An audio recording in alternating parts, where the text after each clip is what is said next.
नमस्कार बच्चों, एक बार फिर स्वागत है आपका हिंदी की कक्षा में।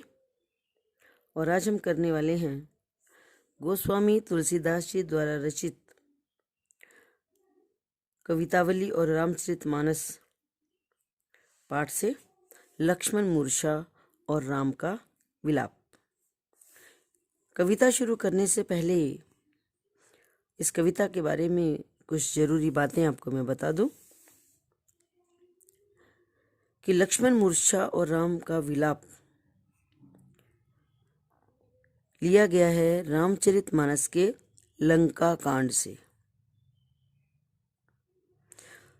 दोहा चौपाई छंद का इसमें प्रयोग हुआ है और अवधी भाषा में ये लिखा गया है।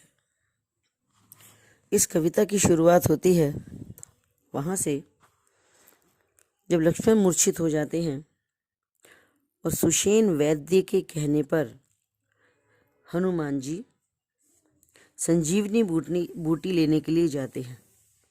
संजीवनी बूटी लेकर के जब वो लौट रहे होते हैं तो अयोध्या के ऊपर हनुमान जी को उड़ते हुए देख करके भरत उन पर तीर चला देते हैं, ये सोचकर कि शायद कोई राक्षस है जो अयोध्या को नुकसान पहुंचा सकता है। तो वे एक बाण चला देते हैं और हनुमान जी राम राम कहते हुए बेहोश हो जाते हैं। भरत जब हनुमान जी के मुंह से राम श्री राम शब्द सुनते हैं तो वो बड़े दुखी होते हैं। उन्हें लगता है कि राम भैया के लिए उन्होंने हमेशा ही कष्ट पैदा किए हैं, उनके कारण राम भैया को हमेशा दुख पहुंचा है। अब ये राम राम कह रहा है तो भैया राम का कोई भक्त होगा और मैंने इसे कष्ट देकर फिर एक बार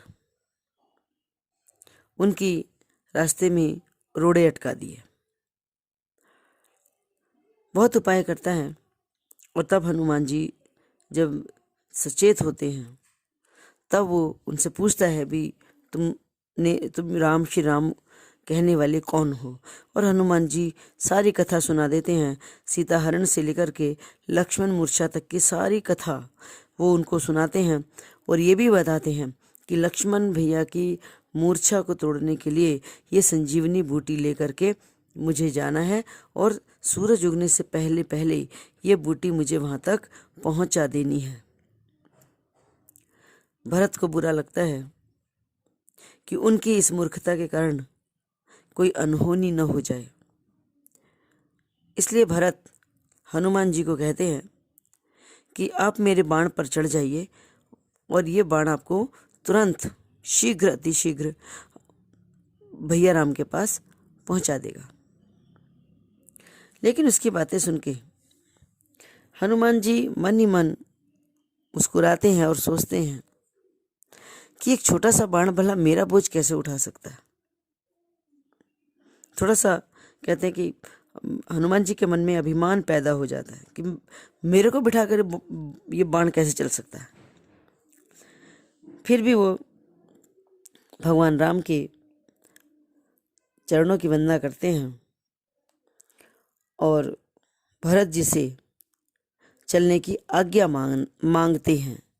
यहाँ से आपका ये कविता का पाठ शुरू होता है। तो चलिए करते हैं शुरू आगे।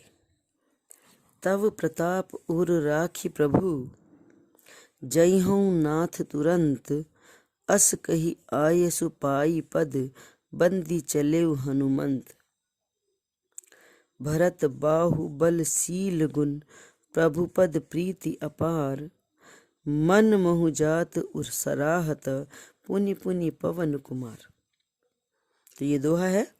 सबसे पहले इसके शब्द अर्थ मैं बता देती हूँ। तव माने होता है तुम्हारा, प्रताप माने यश, उर माने हृदय में, राखी माने रखकर,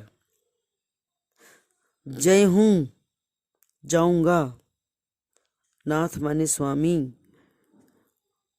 अस कही ऐसा कहकर, आयसु माने आज्ञा, पाई माने पाकर, और पद बंदी, बंदी माने वंदना करके, चले माने चल दिए, हनुमंत माने हनुमान जी। भरत बाहुबल, भरत के बाहुबल को, यानी भरत के जो बाहुबल है, भुजाओं में जो शक्ति है, उसकी शीलता, उसकी विनम्रता आदि गुणों को और प्रभु के पद में अपार प्रीति देख करके, क्योंकि भरत के मन में, भरत बहुत बलशाली भी हैं, बड़े विनम्र भी हैं और प्रभु श्री राम से बहुत प्रेम भी करते हैं। अपार माने असीम। मन मोहु, मन में ही। जात सराहत, सराहत का मतलब होता है सराहना, प्रशंसा करना। जात माने प्रशंसा करते हुए जाते हैं। पुनि पुनि बार बार, और पवन कुमार माने हनुमान। तो सबसे पहले इस दोहे की व्याख्या कर लेते हैं। कहते हैं कि हनुमान जी भरत जी से आज्ञा मानते हैं। तब प्रताप उर राखी प्रभु जय हूँ नाथ तुरंत। कहते हैं कि हे प्रभु, मैं आपका प्रताप अपने हृदय में रखकर तुरंत चलना चाहता हूँ, चला जाऊंगा। और ऐसा कहकर उन्होंने आज्ञा ली, भरत जी से आज्ञा ली, उनके चरणों की वंदना की और हनुमान जी चल दिए। चलते चलते भरत के बाहुबल, उनकी विनम्रता के गुण को और प्रभु के प्रति, प्रभु के चरणों के प्रति जो उनके मन में अपार प्रेम है, उसको अपने मन में जाते जाते बार बार उसकी सराहना कर रहे हैं। यानी श्री राम के प्रति भरत के मन में कितना असीम प्रेम है, भरत जी कितने बलशाली हैं, कितने विनम्र हैं, ये सारी भरत जी के गुणों की मन ही मन में प्रशंसा करते हुए हनुमान जी चले जा रहे हैं। और इधर यहाँ लक्ष्मण के पास श्री राम हैं और जैसे जैसे रात बीत रही है श्री राम जी व्याकुल हो रहे हैं। कहते हैं, उहाँ राम लक्ष्मण ही निहारी, बोले बचन मनुज अनुसारी। उहाँ माने वहाँ, राम लक्ष्मण ही निहारी, लक्ष्मण को निहार कर, देख कर, मनुज अनुसारी, मनुज यानी मनुष्य के अनुसार वचन कहने लगे। यानी लक्ष्मण को मूर्छित देख करके प्रभु श्री राम एक मनुष्य की भांति वचन कहने लगे। अर्ध रात गई, आधी रात बीत गई, कपि नहीं आयु। और अभी तक कपि यानी हनुमान जी नहीं आए हैं। राम उठाई अनुज उर लायु, और राम ने उठा करके अपने अनुज को और लक्ष्मण को उठा करके अपने उर यानी हृदय से लगा लिया। सकहु न दुखित देखी मुहि कहु।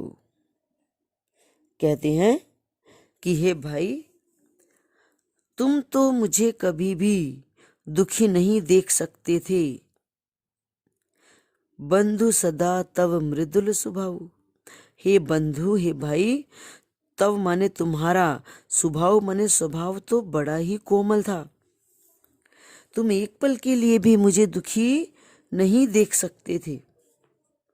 इसीलिए तो मम हित लागी, तुमने मेरे भले के लिए, मेरे हित के लिए तुमने तजेहु पितु माता, माता पिता को भी छोड़ दिया। वन महल में अकेला छोड़कर तो मेरे साथ आ गई।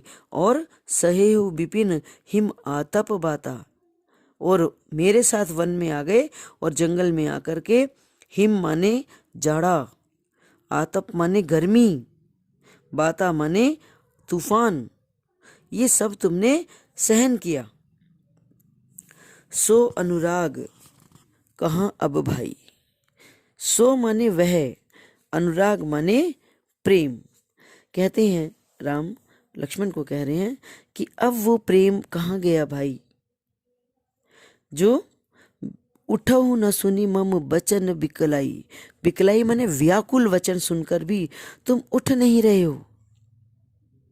तुम्हारा वो प्यार कहाँ गया जो तुम मेरे व्याकुल वचन सुनकर भी क्यों नहीं उठते। जो जनतेऊ, जो माने यदि, जनतेऊ माने जानता, वन बंधु बिछोहु, अगर मैं ये जानता कि वन में बंधु का, भाई का वियोग सहना होगा, पिता बचन मन त्यों नहीं ओहु, तो मैं पिता का वचन भी ना मानता। तो मैं पिता को का वचन का पालन करने के लिए तुम्हें जंगल में लेकर के नहीं आता। सुत बित नारी भवन परिवारा। आगे कहते हैं कि सुत माने पुत्र, बित माने धन, नारी माने स्त्री पत्नी, भवन माने घर और परिवार। ये चारों चीजें हो ही जाही जग बार ही बारा।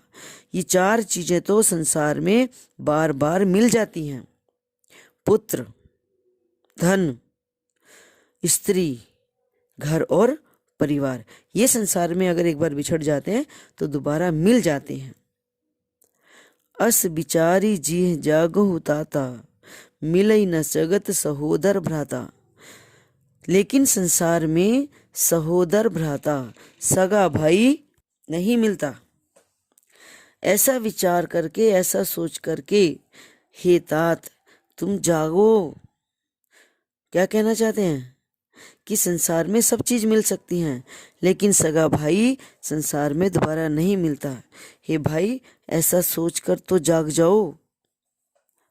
आगे कहते हैं राम, जथा पंख बिनु खग अति दीना। जथा माने जैसे, पंख माने पंखों के, बिनु माने बिना, खग माने पक्षी, अति दीना, अति दीन, बड़ी दीनहीन अवस्था होती है, लाचार होता है। जैसे पंखों के बिना पक्षी लाचार होता है। मणि बिनु फणी, और सर्प बिना मणि के, करीबर करहीना, और हाथी बिना सूंड के। जैसे दीनहीन होते हैं, लाचार होते हैं। अस मम जीवन बंधु बिन तो ही, ऐसा ही लाचार, असहाय, दीनहीन होगा मेरा जीवन। बंधु माने भाई तुम्हारे बिना, जो जड़ देव जियावई मोही। अगर ये जड़ देव यानी परमात्मा अगर मुझे जीवित रखते हैं तुम्हारे बिना, तो मेरा जीवन भी ऐसा ही दीनहीन और लाचार, असहाय होगा। जय हूं अवध कवन मुँह लाई। जय हूं माने जाऊंगा, अवध माने अयोध्या, कवन मुंह कौन सा मुंह लेकर जाऊंगा मैं अयोध्या में। नारी हेतु प्रिय भाई गंवाई। लोग क्या कहेंगे कि अपनी पत्नी के लिए भाई को, प्रिय भाई को गंवा दिया। मैं कौन सा मुंह लेकर के अयोध्या में जाऊंगा। बरु अपजस सहेतहूं जग माही। मैं ये अपयश तो सह लेता। नारी हानि विशेष क्षति नाही। कि मेरे मतलब क्या कह रहे हैं वो, कि लोग क्या कहेंगे कि राम कायर है, वीर नहीं है, अपनी पत्नी की रक्षा भी नहीं कर सका, अपनी पत्नी को खो बैठा। ये अपयश तो मैं सहन कर लेता, क्योंकि पत्नी की हानि से मुझे कोई ज्यादा क्षति नहीं पहुंचती। पर अपना सगा भाई खोकर मैं कैसे जाऊंगा अयोध्या में, माता को क्या मुंह दिखाऊंगा। अब अपलोक शोक सुत तोरा। अब तो हे लक्ष्मण, अपलोक मेरा अपयश, अपलोक का मतलब है अपयश, शोक शोक, सुत तोरा तुम्हारे बिछो का दुख, और मेरा ये अपयश। सही ही निठुर कठोर उर्मुरा। मेरे इस कठोर और निष्ठुर हृदय को सहन करना ही पड़ेगा। तुमसे बिछड़ने का दुख और पत्नी को खोने का अपयश, ये दोनों दुख दर्द मेरे कठोर हृदय को सहने ही होंगे। निज जननी के एक कुमारा, कहते हैं आगे कि तुम तो अपनी माता के, निज जननी अपनी माता के एक ही कुमार थे, एक ही पुत्र थे। तात तासु तुम प्राण आधारा, हे तात, हे बंधु, तुम तो उसके प्राणों के आधार हो। मैं उस माता को जाकर क्या कहूँगा? सौंपे सी मोहि तुम्ही गही पानी, जिस माता ने तुम्हारे हाथ मेरे हाथ में देकर तुम्हें मुझे सौंपा था। सब विधि सुखद परम हित जानी, ये जान करके कि मैं सब प्रकार से तुम्हारे सुखद सुख के लिए तुम्हारा हित ध्यान रखूंगा, तुम्हारे सुख का ध्यान रखूंगा, तुम्हारे हित का ध्यान रखूंगा। जिन्होंने ये जान करके उन्होंने मुझे तुम्हें सौंपा था। उत्तर काह देहूं तेहि जाई, अब मैं उस माता को जा करके क्या उत्तर दूंगा? उठी किन मोहि सिखावो भाई, भाई हे लक्ष्मण, तुम उठ करके मुझे सिखाते, मुझे समझाते क्यों नहीं हो कि मैं अब तुम्हारी माता को क्या उत्तर दूं? बहुविधि सोच सोच विमोचन, स्रवत सलिल राजीव दल लोचन। श्री राम जी जो सबको सोच से विमोचन करने वाले हैं, चिंता को मिटाने वाले हैं, वही श्री राम अब बहुत प्रकार से सोच रहे हैं, बहुत चिंता में हैं। और इसी चिंता में स्रवत सलिल राजीव दल लोचन, उनके कमल के समान नेत्रों से लगातार पानी की धारा बह रही है, यानी आंसू बह रहे हैं। उमा एक अखंड रखुराई, नर गति भगत कृपाल दिखाई। शिव जी कह रहे हैं, भगवान शिव कह रहे हैं माता को कि उमा, माता पार्वती को कह रहे हैं कि उमा माता पार्वती को कहते हुए कह रहे हैं, उमा प्रभु तो अखंड हैं, ये कभी द्वितीय नहीं हो सकते। माता और प्रभु अखंड हैं, एक ही हैं, ये कभी अलग नहीं हो सकते हैं, वियोग रहित हैं। पर भक्तों पर कृपा करने वाले भगवान ये विष्णु ये नई लीला रख रहे हैं मनुष्य के रूप में। एक पत्नी से, एक भाई से बिछो का जो दुख होता है वो समाज को बताने की कोशिश कर रहे हैं अपनी लीला के माध्यम से। प्रभु प्रलाप सुनि कान, बिकल भय बानर निकर। एक्चुअली ये सोरठा है, इस सोरठे को, क्योंकि सोरठा दोहा का उल्टा होता है तो इसको हम पीछे से पढ़ेंगे। मैं फिर पढ़ती हूँ। बिकल भय बानर निकर, प्रभु प्रलाप सुनि कान, जिमि करुणा महावीर रस, आई गई हनुमान।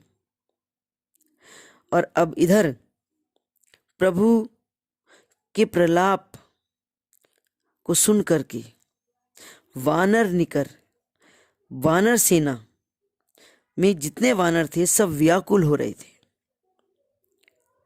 इतने में ही आई गई हनुमान, हनुमान जी आ गए हैं। जैसे ही ये सुना, बंदरों के कान में ये बात पड़ी तो मानो जिमी करुणा महावीर रस, कि मानो करुण रस के प्रसंग में वीर रस का प्रसंग शामिल हो गया। अब ये क्या कह रहे हैं, करुण रस क्यों? उधर श्री राम अपने भाई को लेकर के रो रहे हैं, इधर हनुमान जी भी नहीं आए हैं, चिंता में हैं, सारे तरफ करुणा का वातावरण है, दुख का, शोक का वातावरण है। और अचानक से जब हनुमान जी के आने का समाचार मिलता है तो सब तरफ एक नया जोश पैदा हो जाता है। ठीक है। जैसे ही लक्ष्मण के स्वस्थ होने का समाचार दशानन रावण तक पहुंचता है तो क्या होता है, यह वृतांत दशानन सुनेऊ। जैसे ही ये समाचार दशानन रावण ने सुना, अति विषाद पुनि पुनि सुर सिर धुनेऊ। अत्यंत विषाद के साथ, दुख के साथ बार बार वो अपना सिर धुन रहा है, पीट रहा है। व्याकुल कुंभकर्ण पही आवा, और व्याकुल होकर के वो कुंभकर्ण के पास गया। पही आवा, पास, विविध जतन करी ताहि जगावा, और बहुत से जतन करके, प्रयास करके उसे जगाया। जागा निशिचर देखिए कैसा, मानहु कालू देह धरी वैसा। अब जब कुंभकर्ण जी जाग गए हैं, तो जागने के बाद, निशिचर कहते हैं राक्षस को, राक्षस राज कुंभकर्ण जब जाग गए हैं तो देखने में कैसे लग रहा है, मानो काल, कोई काल, स्वयं काल ही शरीर धारण करके बैठ गया हो। कुंभकर्ण बूझा कहूँ भाई, कुंभकर्ण ने पूछा, बूझा माने पूछा, कहो भाई, काहे तव मुख रहे सुखाई, कि कहो भाई, क्यों हो, तुम्हारे मुख सूख क्यों रहे हैं, तुम इतनी चिंता में क्यों हो। कथा कही सब ते ही अभिमानी, और तब अभिमानी रावण ने सारा वृतांत, सारी कथा सुना डाली। जे ही प्रकार सीता हरियाणी, जिस प्रकार से उसने सीता को हरा था, चुराया था, वो सारी कथा उसने कुंभकर्ण को सुना दी। तात कपिन सब निशिचर मारे, और क्या बताया, और ये भी बताया कि हे तात, कि कपिन ने, बानरों ने, सब निशाचर, सारे राक्षसों को मार डाला है। महा महा योद्धा संघारे, और बड़े बड़े योद्धाओं का संहार कर दिया है। आगे कौन कौन से योद्धाओं को मार दिया, उनका नाम भी बताता है। दुर्मुख मार दिया, सुररिपु देवशत्रु यानी देवांतक को भी मार दिया, मनुज आहारी मनुष्यों का भक्षण करने वाला यानी नरांतक को भी मार दिया, भट अतिकाय यहाँ तक कि महायोद्धा अतिकाय को भी और अकंपन को भी उन्होंने मार डाला। अपर महोदर आदि कबीरा, महोदर आदि वीर भी सब मारे गए। परे समर मही सब रणधीरा, सारे रणधीर, सारे योद्धा वीर रणभूमि में मारे गए। सुनी दस कंधर बचन तब, दस कंधर के रावण के वचन सुनकर तब कुंभकर्ण बिलखान, तब कुंभकर्ण बिलख कर, दुखी होकर बोला, जगदम्बा हरि आनी अब, सठ चाहत कल्याण, सठ माने होते दुष्ट, हे मूर्ख, हे दुष्ट, तू जगत जननी को, जानकी को हर के लाया है, छल से उठा लाया है, और अब तू अपना कल्याण चाहता है। अर्थात कुंभकर्ण कह रहा है, अपने भाई को कह रहा है कि तुमने ये कैसी मूर्खता कर दी। जगत जननी माँ जानकी को तुम छल से उठा लाए हो, और अब तुम अपना भला चाहते हो, अपना कल्याण चाहते हो, ये अब हो ही नहीं सकता। ठीक है, तो ये आज के लिए इतना ही है। अगली उसमें कवितावली का पाठ करेंगे। तब तक खुश रहो, स्वस्थ रहो।